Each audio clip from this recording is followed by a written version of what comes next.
Movie की शुरुआत में शहर में बहुत ही भयंकर ज़ॉम्बी वायरस फैल गया है और इसकी वजह से सभी लोग ज़ॉम्बी में बदलते जा रहे हैं। किसी की परवाह न करने वाली हीरोइन मॉली वहां से बचने का एक मस्त प्लान बनाती है, जिसमें उन्हें रेगिस्तान के उस तरफ जाकर एक एयरफील्ड में जाना है और वहां से छोटा प्लेन लेकर समंदर के बीच वाले आइसलैंड में जाना है। मॉली और उसका बॉयफ्रेंड निक दोनों कार में जा रहे होते हैं और रेडियो पर ज़ॉम्बी के अपडेट आ रहे हैं, पर उसको बिना सुने वो रेडियो ऑफ कर देती है। रेगिस्तान के बीच में जाते वक्त मॉली को थोड़ा वोमिटिंग का होता है। निक रोड के किनारे कार को रोकता है। वो कार से उतरकर जोर से वोमिट करके कार में चढ़ती है। तभी निक कार को स्टार्ट करता है, पर टायर तो मिट्टी में धंस गया होता है। वो कार स्टार्ट करता है, पर टायर और मिट्टी के अंदर धंसता चला जाता है। फिर निक उससे मजाक में पूछता है कि एयरफील्ड यहाँ से सिर्फ 30 मील की दूरी पर है, चलो चलकर चलते हैं। वो भी कहती है सिर्फ 30 मील की दूरी पर, चलो फिर चलते हैं। वो भी एक थोड़ा कॉमेडी का माहौल बनाती है। तब निक अपने फ्रेंड जिमी को फोन करके हेल्प मांगने के लिए ट्राई कर रहा होता है। तभी उनके सामने थोड़ी दूर में एक आदमी टिप टॉप कोट पहनकर आता है। ये सोचते हैं कि ये भी हमारी तरह कोई नॉर्मल आदमी होगा जो रेगिस्तान में फंस गया होगा, लेकिन थोड़ा क्लोजली आने के बाद पता चलता है कि वो तो एक ज़ॉम्बी है। निक कार के पास भागकर अपनी पिस्टल निकालने के लिए आता है, पर निकालते वक्त उसके हाथ से उसका फोन गिर जाता है। वो सोचता है कि उसको बाद में उठा लूंगा, पहले इसको निपटाता हूँ। वो पिस्टल उठाकर ज़ॉम्बी को शूट करने का ट्राई करता है। मॉली चिल्लाकर कहती है कि ज़ॉम्बी के सर पर एम करके शूट करो। फर्स्ट बुलेट तो मिस हो जाती है, सेकंड बुलेट भी हाथ पर लगती है, पर थर्ड बुलेट उसके सीने पर लगकर वो नीचे धड़ाम से गिर जाता है। दोनों बड़ी खुशी से कहते हैं कि ये तो बड़ी आसानी से मर गया, लेकिन रेडियो में तो कुछ और ही बता रहे थे कि इनको मारना बहुत मुश्किल है। पर कुछ ही सेकंड में वो फिर से उठकर फिर उनके पास चलकर आता है। फिर से मॉली चिल्लाती है कि उसके सर पर गोली मारो। निक भी उसके सर पर शूट करने को ट्राई करता है, पर वो बुलेट उसके कान के बगल से निकल जाती है। वो उसको करीब आती है, उसके सर पर ट्रिगर रखकर उसको प्रेस करता है, पर पता लगता है कि पिस्टल में गोली खत्म हो गई है। अब बिना सोचे वो दोनों दौड़कर कार में चढ़ जाते हैं। खिड़की के सारे शीशे बंद कर देते हैं। वो फिर कार को स्टार्ट करने की कोशिश करता है, पर कोई भी फायदा नहीं होता। अब वो ज़ॉम्बी खिड़की के पास पर आ गया है। फिर वो ऐसे ही कार के अंदर ही रहते हैं। रात हो जाती है, पर वो ज़ॉम्बी वहाँ से भागने का नाम नहीं लेता और वो उसी पोजीशन पर खड़ा रहता है। मॉली निक से कहती है अगर तुमने सेलफोन बाहर नहीं डाला होता तो इस वक्त हम किसी के पास हेल्प मांग सकते थे। उसी वक्त वो ज़ॉम्बी वहाँ से गायब हो जाता है। कार की हेडलाइट को ऑन करके देखते हैं, पर ऐसा लग रहा है कि वो वहाँ है ही नहीं। फिर वो टॉर्च मार के देखते हैं कि कहीं है तो नहीं यहाँ पर वो वहाँ भी नहीं होता। अब उसके वापस आने से पहले सेलफोन को लेकर आना है। फिर वे टॉर्च लेकर नीचे उतरकर सेलफोन को ढूंढते हैं। तभी मॉली को वो फोन मिल जाता है। मॉली बड़े ही जॉली से चलते हुए निक के ऊपर लाइट मारती है। हे मैंने ढूंढ लिया उसको। तब वो ज़ॉम्बी निक के पीछे आकर उसके गले को जोर से काट लेता है। वो बहुत ही डर कर कार के अंदर भाग जाती है और डरते हुए पानी की सारी बोतल उठाकर एक बैग में उठा लेती है। फिर वो देखती है कि वो ज़ॉम्बी कर क्या रहा है। वो हेडलाइट के उजाले में देखती है कि वो ज़ॉम्बी निक के पेट से अंतड़िया को बाहर निकालकर बिल्कुल नूडल की तरह टेस्ट करके खा रहा है। इसको देखकर तो वो और भी डर जाती है और जल्दी जल्दी से दोनों के बैग लेकर फिर देखती है, पर वहाँ वो ज़ॉम्बी होता ही नहीं। टॉर्च मारकर देखती है, अचानक उसके बाजू में आकर उसको अटैक करने की ट्राई करता है। मॉली उसको लात मारकर दूसरे डोर खोलकर वहाँ से भाग जाती है और अंधाधुंध उस रेगिस्तान में टॉर्च मारते हुए दौड़ रही है। थोड़ी देर भागने के बाद एक जगह जाती है और पछतावा करती है कि कहाँ इस रेगिस्तान में फंस गई हूँ। रात भर बगैर सोए उसी जगह बैठी रहती है। दूसरे दिन सुबह होती है। बहुत दूर दूर तक कोई नहीं दिखाई दे रहा होता है। अब उसे कुछ भी समझ नहीं आ रहा कि मैं करूँ तो करूँ क्या। निक का फोन उठाकर वो जिमी को कॉल करती है। निक के अफेक्ट होने की खबर को बिना बताए वो कहती है कि हम जिस कार में आ रहे थे वो रास्ते में ही ब्रेक डाउन हो गई है, प्लीज हमारी कुछ हेल्प कीजिए। पर वो कहता है कि प्लेन रिपेयर हो गया है, उसको रेडी करने में हम बिजी हैं, सो आप ऐसा कीजिए, आप यहाँ जाइए, और फोन कट कर देता है। अब उसके पास कोई दूसरा रास्ता तो है नहीं, इसलिए वो फोन में डायरेक्शन खोलती है और वहाँ से चलना शुरू करती है। अब बहुत दूर चलने के बाद उसको बहुत भूख लगती है। बैग में देखती है, पर उसके बैग में तो कुछ होता ही नहीं। उसको और भी टेंशन हो जाती है। अब उसकी हेल्थ बहुत वीक होने लगती है और वीक होने की वजह से वहीं पर बैठकर थोड़ा देर रिलैक्स करती है और फिर से उठकर चलने लगती है। तभी उसको सर के ऊपर 2 जेट दिखते हैं। वो कहती है कि बचाओ बचाओ, पर उसका तो कोई फर्क नहीं पड़ता। वो उसका गौर किए बगैर चले जाते हैं। अंधेरा होने के बाद एक जगह बैठकर उस जगह में आग जलाती है। तब उस बैग में से कई सारी चीजें निकाल कर एक लाइन में रख देती है और देखती है कि खाने के लिए है क्या। उसमें उसके बेटी की टॉय टिन है, जिसमें छोटे बच्चे एक धागा बांधकर फोन की तरह खेलते हैं ना, वैसा ही कुछ। उसको देखकर वो अपनी आंख बंद करके अपनी बेटी के बारे में बड़ा ही फील करती है। तभी उसी वक्त उसके पीछे से किसी की आने की आवाज आती है। ये सुनकर वो पीछे पलटकर देखती है तो वहाँ वो ज़ॉम्बी होता है। वो ज़ॉम्बी उसके बाजू में आ जाता है। वो उसको काटने की कोशिश करता है पर वो उसको ढकेल कर उठकर थोड़ी दूर भाग जाती है और एक ऊंची चट्टान पर जाकर बैठती है। अब वो जिस जगह पर बैठी है वहाँ पर बहुत अंधेरा है। वहाँ से वो उस जगह को देखती है जहाँ पर उसने आग जलाई भी होती है, पर वो देखती है कि वहाँ से तो वो ज़ॉम्बी गायब ही हो गया, वो तो वहाँ पर दिख ही नहीं रहा, कहीं पीछे न आ जाए करके डर डर के बैठी है। अब उसकी तबीयत भी ठीक नहीं है और बहुत दूर चलने की वजह से वो बहुत थक चुकी है और वहीं पर सो जाती है। सुबह होते ही देखती है कि उसके बाजू में वो ज़ॉम्बी है, लेकिन वो उस चट्टान पर चढ़ नहीं पा रहा होता है। लगता है वो रात भर उसके आसपास ही चक्कर लगा रहा था। फिर वो छोटी सी लकड़ी फेंककर उसको डाइवर्ट करने की कोशिश करती है, और वो तो बिल्कुल ऐसा है कि मैं हटूंगा ही नहीं। फिर वो एक छोटे से कपड़े में थोड़ा सा खून लगाकर उसके चेहरे के आगे हिलाती है और उसको दूर फेंक देती है। अब उसको थोड़ा लालच आता है और वो उस कपड़े के पीछे भागता है। उसी गैप में वो नीचे उतरती है, तभी उसका पैर फिसल जाता है और नीचे गिरकर उसकी पीठ पर बहुत चोट लगती है। तब ज़ॉम्बी गिरने की आवाज सुनकर उसको हैवानियत के साथ देखता है और उसी की तरफ आ रहा होता है। फिर ये दर्द के मारे उठकर अपनी सारी चीजें उठाती है। तभी वो देखती है कि एक पानी की बोतल तो मैंने वहीं छोड़ दी, और रेगिस्तान में पानी तो कितना जरूरी है ये सबको पता है। वो उसको उठाने की सोचती है पर उसी वक्त वो ज़ॉम्बी वहाँ आ जाता है और उसको अब भागना ही पड़ता है।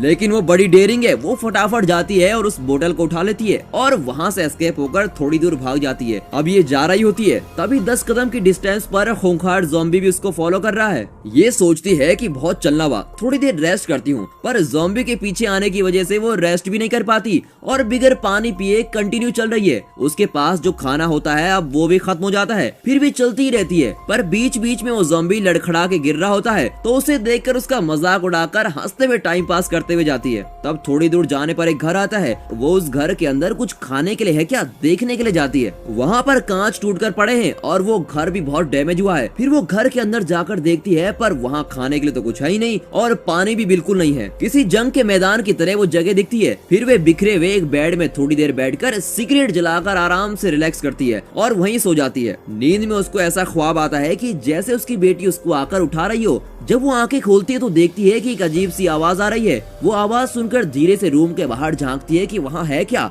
वहाँ देखती है तो वो ज़ॉम्बी उसको ढूंढ रहा है कि कहाँ गई कहाँ गई। धीरे धीरे करके वो जिस रूम में है उसके करीब आता है। वो भागकर एक स्क्रीन के पीछे बैठकर टब पर लेट जाती है और वो भी स्क्रीन के नजदीक आकर उसको ढूंढता है। मॉली भी साइलेंटली हिले बगैर बिना सांस लिए ऐसी लेटी हुई है। तभी उसी वक्त एक बिच्छू उसके पैर पर चढ़ रहा होता है, पर उसको झटकने के बजाय वो दांत दबाकर सहन कर रही होती है। वो थोड़ा थोड़ा करके उसके चेहरे से गाल तक आ जाता है और बहुत ही कठिन हालत में बेचारी तड़प रही होती है। फिर वो ज़ॉम्बी वहाँ से निकल जाता है। उसके जाते ही उस बिच्छू को झटक से बोलती है कि मैं इस ज़ॉम्बी के पास फंस गई हूँ और तुम मुझे काटने आ रहे हो, और उसको कुचलकर मार देती है। धीरे से बाहर आकर वो ज़ॉम्बी कहाँ है चेक करती है। उसके वहाँ नहीं होने पर वो फिर से डायरेक्शन के सहारे चलना शुरू करती है। तब वो एक जगह बैठकर पानी पीती है। तभी दूर से वो ज़ॉम्बी इसको ढूंढते हुए इसके करीब आ रहा है। फिर ये सोचती है कि मैं कहीं भी जाऊँ ये मेरा पीछा नहीं छोड़ेगा और बहुत अपसेट हो जाती है। इसके बाद तो अब वो भागने की हालत में भी नहीं है। सोचती है कि इसको अटैक करना ये आखिरी रास्ता है। वो पत्थर उठाकर कहती है कि मेरे नजदीक आए तो मैं मार दूंगी, और साथ ही बहुत अनाप शनाप चिल्लाती है और एक पत्थर उठाकर उसकी तरफ फेंकती है। पर वो उसके बहुत करीब आ रहा होता है और बहुत ही करीब आते ही फिर उसको याद आता है कि इसने निक को कितनी बुरी तरह से खाया था। वो फौरन पत्थर को नीचे डालकर बैग लेकर वहाँ से भाग जाती है। वो सोचती है कि ये मुझे छोड़ने वाला तो है नहीं, तो उससे बात करती भी जा रही है। कहती है मैं कितनी भी बात करूँ तुम तो बिना जवाब देते ही सुन लेते हो। वही बात मुझे पसंद आई, पर तुम्हारी आवाज और स्मेल मुझे बिल्कुल पसंद नहीं है। वो एक फ्रेंड की तरह उससे बात करते हुए चली जा रही है और जब टायर्ड हो जाती है तो छोटे छोटे से चट्टानों पर चढ़कर रेस्ट करती है और फिर चलना शुरू करती है। और वो ज़ॉम्बी भी उसको फॉलो कर ही रहा है। अंधेरा होने के बाद वो फिर से एक चट्टान पर बैठ जाती है और आग जलाकर उसके पास्ट के बारे में और अपनी बेटी के बारे में सोचकर फील करती है। दूसरे दिन सुबह फिर से चलना शुरू करती है और वो ज़ॉम्बी भी उसको फॉलो कर रहा है। तभी एक रेत का टीला जैसा है, उस पर थोड़ी दूर चलती है और कुछ दूर चलने के बाद वो एयरफील्ड के करीब है ऐसा सोचकर बहुत खुश हो जाती है। पलटकर देखती है तो वो ज़ॉम्बी उसको अब फॉलो नहीं कर रहा होता है और वो बहुत ही खुश हो जाती है, पर उसकी तकदीर उसको नहीं छोड़ती। तभी वहाँ पर एक खतरनाक रेत का तूफान उसकी तरफ आ रहा है और उसको ना चाहते हुए भी दोबारा उसी रास्ते में वापस जाना पड़ता है जहाँ से वो आई थी। इसी बीच में वो ज़ॉम्बी उसको पकड़ने की फिर कोशिश करता है, जिसमें ये उससे खूब लड़ती है और उसको ढकेल कर थोड़ी दूर भाग जाती है और थोड़ा जाकर गिर के बेहोश हो जाती है। ज़ॉम्बी के ऊपर मिट्टी गिर जाती है और वहीं जमीन में दफन हो जाता है। अब ये बेहोशी से बाहर आकर आंखें खोलकर देखती है कि उसके सारे बदन में मिट्टी लगी हुई है। तभी थोड़ी दूर में उसको एक कार जाती हुई दिखाई देती है और वो हेल्प हेल्प करके चिल्लाती है, पर उसके मुंह से सिर्फ हवा ही निकलती है। बहुत कोशिश करने के बाद और चिल्लाने के बाद ट्राई करती है, तब धीरे से आवाज निकलती है। अब ये सोचती है कि बस मेरा तो काम हो गया, वो कार वाले तो मुझे देख ही नहीं रहे हैं। पर उस कार में आने वाले दो लोग उसको देखकर खुद गाड़ी रोककर नीचे उतर कर आते हैं। उनको देखते ही ऐसा फील करती है कि जैसे भगवान आ गया हो और उसकी आंख से खुशी के आंसू भी निकलते हैं। वो पूछते हैं कि क्या हुआ। वो कहती है कि एयरफील्ड में मेरा फ्रेंड प्लेन के साथ मेरा इंतजार कर रहा है और मुझे वहीं जाना था, लेकिन बीच में मैं यहाँ फंस गई हूँ। फिर रोते हुए कहती है कि ये बहुत बड़ी कहानी है, मैं आपको बाद में बताऊंगी। ये सुनकर दोनों कहते हैं कि अच्छा वहाँ पर फ्लाइट है क्या, तो हमको भी वहीं पर जाना है, चलो हम तुमको वहीं पर ड्रॉप कर लेंगे। कार में उसको बिठा लेते हैं। तभी वो कहती है कि मेरा बैग उस मिट्टी में फंस गया है, उसको लेकर आती हूँ। वो कहते हैं कि नहीं, हम दोनों लेकर आते हैं, तुम कार में ही रहो। और ये बोलकर वो उस बैग को ढूंढने चले जाते हैं। तभी वो कार में एसी ऑन करती है और एंजॉय करती है। कार के शीशे में अपना फेस देखती है और सोचती है कि मैं कैसी थी और अब कैसी हो गई हूँ, और बहुत ही लाइटली फील करती है। तभी उसके बाजू में एक फोटो होती है जिसमें बाप और बेटा होता है और वो गौर करके देखती है उस फोटो को। वो देखती है कि उस फोटो में जो छोटे बच्चे ने कैप पहनी है वही कैप इन दोनों में से एक आदमी ने पहनी भी होती है, और फोटो में जो लोग हैं वो ब्लैक हैं और ये दोनों व्हाइट हैं। उसको थोड़ा डाउट होता है। तभी वो पीछे वाली सीट पर देखती है, वहाँ पर भी खून ही खून होता है और वहाँ पर खून का एक जर्किन पड़ा हुआ होता है। तब वो समझ जाती है कि कुछ तो गड़बड़ है और ये सोचकर वो अब कार से निकलने की कोशिश करती है, पर इतने में वो दोनों बैग लेकर आ जाते हैं। अब उसको कुछ भी समझ नहीं आता और कहती है कि आपने जो मदद की उसके लिए थैंक्स, मैं खुद ही चले जाऊंगी। और कार से उतरने की कोशिश करती है, पर वो लोग उसे उतरने थोड़ी देते हैं। उसको जबरदस्ती बाहर खींचकर चाकू दिखाते हैं और कहते हैं कि जैसे उन दोनों को मारा था ना, वैसे ही तुम्हें भी मार देंगे, और उसके साथ थोड़ा जबरदस्ती करने की कोशिश करते हैं। जब वो उसके साथ जबरदस्ती कर रहे होते हैं तभी जमीन में से दफन हुआ ज़ॉम्बी बाहर आता है और करीब आकर उनमें से एक को काट लेता है, और दूसरा आदमी ये देखकर डर के मारे कार लेकर वहाँ से दफा हो जाता है। कार उठाते वक्त पानी की बोतलों के साथ एक बलून ट्रॉली गिर जाती है। उन दोनों से जान और इज्जत बचाने के लिए वो ज़ॉम्बी को हीरो की तरह वफादारी से देखती है। वो सोचती है ये भले ही कितना भी खूंखार हो, पर इंसानों से तो बहुत ही बढ़िया है। फिर कार से गिरे उस बलून ट्रॉली में वाटर बोतल और बैग को लेकर एक रस्सी से बांधकर खींच के चली जा रही है। थोड़ी दूर चलकर जाने के बाद एक जगह बैठकर सोचती है कि ये मेरी लाइफ में क्यों हो रहा है, मैंने तो किसी का बुरा नहीं किया कभी, और बहुत फील करके रो रही होती है। फिर भी थोड़ी देर में वो ज़ॉम्बी इसका पीछा करते हुए आ रहा होता है। तब ये देखती है और सोचती है कि ये मेरा पीछा कर रहा है तो कोई ना कोई मतलब तो जरूर है, ये मेरा पीछा करते हुए यहाँ तक पहुँच गया, इसका कारण तो जरूर कुछ है। वो सोचती है कि अगर वो फॉलो नहीं करता तो मैं रेस्ट ले लेती, पर वो भी हमेशा की तरह उसको फॉलो करते हुए आ ही रहा है। अब वो उतरकर चलना शुरू कर देती है। थोड़ी दूर जाने के बाद एक जगह पर बहुत से टायर रखे हुए होते हैं। फिर उसे देखकर उसको एक आइडिया आता है। वो उस बलून ट्रॉली पर लगी हुई रस्सी को टायर से बांध देती है और उस टायर को ज़ॉम्बी के गले में डाल देती है, और अब फ्रीली आराम से चल रही है। उस ज़ॉम्बी को टायर निकालकर फेंकना भी नहीं आता और वो बलून ट्रॉली को खींचते हुए हच डॉग की तरह उसके पीछे चल रहा है। चलकर जाते वक्त उस ज़ॉम्बी के पास पूछती है तुम्हारी वाइफ और बच्चे कहाँ हैं? पर तुम फिक्र मत करो, वो जहाँ भी हैं ठीक ही होंगे, जैसे मेरी बेटी है ना वो भी ठीक ही होगी। मेरी दीदी को बहुत दिनों से बच्चा नहीं हुआ और पैदा भी नहीं होगा, इसीलिए मैं अपनी बेटी को उनके पास देकर आ गई, इसलिए मेरी बेटी को देखने की जिम्मेदारी उनकी है, सो मेरी बेटी उनके पास ठीक ही होगी। फिर कहती है कि ये सब मैं तुमको क्यों बता रही होंगी, पर फिर भी ये सब तुमको बोलने के लिए दिल कर रहा है, और अपने दिल की सारी बातें बोलते हुए चली जा रही है। फिर वो सोचती है कि इस ज़ॉम्बी को चट्टान से बांधकर आगे निकलती हूँ, पर उसको अकेले छोड़कर जाने का मन नहीं करता, इसीलिए उसकी रस्सी को खोलकर उसके पास जाती है। वो उसको काटने के लिए नजदीक आता है, तभी वो कहती है रुक जाओ, स्टॉप, और वो वहीं रुक जाता है। वो उसके पेट एनिमल की तरह पेश आ रहा होता है। फिर से रात को एक चट्टान में जाती है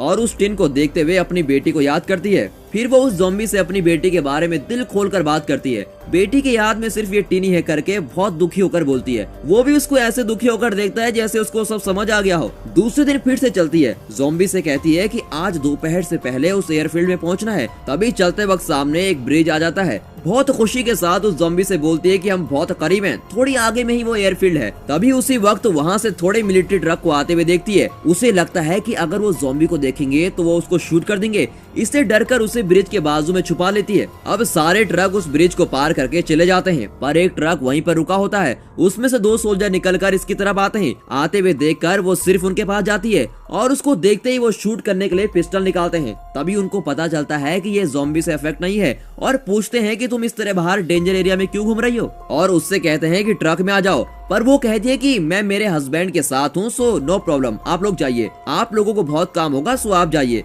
और वो उनको भेजने की कोशिश करती है। वो लोग भी ट्रक की तरफ जाते हैं। तभी उसी वक्त वो ज़ॉम्बी बाहर निकल कर आता है। तभी वो बीच में खड़ी हो जाती है और कहती है कि उसको शूट मत कीजिए। तभी वो लोग ज़ॉम्बी के पैर पर शूट कर देते हैं और वो धड़ाम से नीचे गिर जाता है। उनके जाते ही फिर उसे लगता है कि इसके सीने में जब गोली लगी थी तब भी ये बचकर आ गया था, तो अब भी आ ही जाएगा। वो उसी तरह उसको आने के लिए कहती है, पर इस बार तो सीन कुछ और ही है। उसे बहुत चोट लगने की वजह से वो उठ नहीं पा रहा होता है। उसके पास जाकर उसको वो उठाने की कोशिश करती है। तभी वो गलती से उसकी उंगली काट देता है। उस पर चिल्लाते हुए वो अपनी उंगली को धोकर देखती है कि धीरे धीरे उसकी उंगली भी ज़ॉम्बी में बदल रही है और फुली अफेक्टेड होने से पहले वो एक पत्थर को उठाती है और अपनी उंगली काट देती है और उस जगह पर एक कपड़ा बांध देती है और अपने दिल को पत्थर बनाकर एक बड़ा पत्थर ले लेती है और कहती है कि तुम्हें ऐसे यहाँ से छोड़कर तो नहीं जा सकती, और उसके गाल पर हाथ रखकर दुखी होकर बात करके उसे एक बड़े से पत्थर से जान से मार डालती है। अब उस ज़ॉम्बी को हमेशा के लिए उसकी आत्मा को शांति देकर चली जाती है। अब वो किसी तरह एयरफील्ड में पहुंच जाती है, मगर वहाँ कोई भी नहीं होता। बाहर सिर्फ एक कार खड़ी होती है। अभी उसकी तरफ कोई शूट करता है तो वो कार के पीछे जाकर छुप जाती है। तभी वो देखती है कि एक आदमी उसके ऊपर शूट कर रहा है। शूट मत कीजिए, मैं जिमी से मिलने आई हूँ। तभी वो आदमी कहता है कि मैं ही जिमी हूँ, तुमको बिना पहचाने शूट कर दिया, उसके लिए सॉरी बोलता है। वो पूछता है कि निक को क्या हुआ है। फिर जब उसको पता चलता है तो वो उसको प्लेन की तरफ लेकर जाता है। वहाँ ताला लगे हुए एक रूम को दिखाकर कहता है कि यहाँ ज़ॉम्बी से अफेक्ट हुए मेरी टीम के 4 लोग हैं, इस रूम को मत खोलना। तभी पायलट कहता है कि प्लेन उड़ने को तैयार है। पायलट और वो जिमी दोनों टेस्ट ड्राइव के लिए जाते हैं। अब मॉली सोचती है कि इनके वापस आते ही हम आइसलैंड में चले जाएंगे। अब वो प्लेन का इंतजार कर रही होती है। तभी उसको अपनी बेटी की याद आती है और निकलने से पहले सोचती है कि एक बार उससे बात कर लेती हूँ। फिर वो उसको टेलीफोन लगाती है। रिंग जा रही होती है पर कोई उठा नहीं रहा होता है। बार बार ट्राई करती है और आखिर में उसकी बेटी उठाती है। मॉली कहती है कि मैं तुम्हारी माँ बात कर रही हूँ, क्या कर रही हो। तब वो कहती है कि यहाँ कुछ प्रॉब्लम है, मम्मी ने पलंग के नीचे छुपने के लिए कहा था, जब तक मैं ना आऊँ बाहर मत आना। ऐसा बोल के वो रूम डोर करके यहाँ से चली गई और अभी तक वापस नहीं आई। फिर ये कहती है कि मैं वहाँ पर आऊंगी, तब तक वहीं पर छुप कर रहना। अब मॉली कार में चढ़कर निकलने के लिए ट्राई करती है, मगर उस कार में तो चाबी लगी हुई है। वो सोचती है कि वो चाबी जरूर उस लॉक किए हुए रूम में होगी और वो उस रूम का ताला तोड़कर वहाँ अंदर जाती है। वहाँ देखती है तो वहाँ पर एक ज़ॉम्बी मरकर पड़ा है। उसको देखकर वो डर जाती है, पर फिर भी धीरे धीरे से पॉकेट में चाबी ढूंढती है, पर चाबी मिलती ही नहीं। अब थोड़ा अंदर जाकर ढूंढ कर देखती है, तभी और एक ज़ॉम्बी उसको अटैक करने की कोशिश करता है। तभी वो हाथ में रखे हुए लकड़े से उसके सर पर बार बार जान से उसको मार देती है, लेकिन चाबी तो उसके पॉकेट में भी नहीं होती। और थोड़ा अंदर जाकर ढूंढती है, तभी और तीसरा ज़ॉम्बी खून की उल्टी करते हुए बहुत ही खूंखार उसके पास आता है। उसको देखकर नीचे गिर जाती है। वो ज़ॉम्बी उसके ऊपर गिरकर उसको काटने की कोशिश करता है। तभी बाजू में रखी हुई ड्रिल मशीन को उठाकर वो उस पर ड्रिल कर देती है और सारा खून उसके सर पर गिर जाता है। उस ज़ॉम्बी से चाबी मिलने के बाद वो उस कार को लेकर बिना कहीं रुके हुए बहुत ही फास्ट अपनी बेटी के पास जाती है। अब वो घर के पास पहुंच जाती है, पर उस शहर में सारे दंगे का नजारा होता है। एक बड़ा सा लकड़ा उठाकर घर के अंदर जाती है। घर सारा बिखरा हुआ है। उसे लगता है कि जरूर कुछ गड़बड़ है और अंदर जाती है। तभी वहाँ पर देखती है कि उसकी बहन का हस्बैंड मरा हुआ है। उसको देखकर वो शॉक होकर हॉल में जाती है। वहाँ खिड़की में खून से लिखा हुआ है कि मुझे ज़ॉम्बी ने काट लिया है, इस वजह से मैं अफेक्ट हो जाऊंगी, इसलिए मैंने अपने आप को जला दिया है, आई लव यू। ये सब देखकर वो शॉक होकर अपनी बेटी को क्या हुआ है करके रूम में जाकर देखती है और बेड के अगल बगल ऊपर नीचे सभी जगह ढूंढती है, पर वो वहाँ होती नहीं। सब जगह उसका नाम बुलाकर ढूंढती रहती है। तभी टेबल पर और एक टिन को देखकर फील करके रोती है। अब वो सोचती है कि मेरी बेटी को भी कुछ हो गया होगा। तभी वहाँ बच्चों के खेलने का टेंट हाउस है। उसको खोलकर देखती है तो उसकी बेटी वहाँ पर मिलती है। मॉली के बदन पर सारा खून देखकर उसकी बेटी उसको देखकर डर जाती है और आंख बंद कर लेती है। मॉली कहती है कि मैं ही तुम्हारी माँ हूँ, और जब वो कन्विंस हो जाती है तो वो भागकर उस पर लिपट जाती है। वो कहती है कि तुम मुझको क्यों छोड़कर चली गई थी, मैंने तुमको बहुत मिस किया करके कहती है। दोनों गले लगकर रोते हुए प्यार करते हैं। वहाँ से बाहर आकर निकलने के लिए देखते हैं, तभी उस शहर के बहुत सारे ज़ॉम्बी दरवाजा खोलकर घर के अंदर आ जाते हैं। मॉली कहती है कुछ भी हो जाए तुम मेरे पीछे ही खड़ी रहना, मैं देख लूंगी इनको। और लकड़ा उठाकर मॉली बिल्कुल रेडी रहती है और यहाँ पर ये मूवी खत्म हो जाती है। दोस्तों आपको क्या लगता है इस फिल्म की एंडिंग कैसे होगी? क्या वो ज़ॉम्बी को मारकर अपनी बच्ची को बचा लेगी या वो ज़ॉम्बी उन दोनों को खा जाएंगे? कमेंट करके अपनी राय जरूर दें और इस तरह एक और सुपर वीडियो देखने के लिए स्क्रीन पे दिखाई देने वाले इस वीडियो पे क्लिक कीजिए और देखिए। And finally thanks for watching.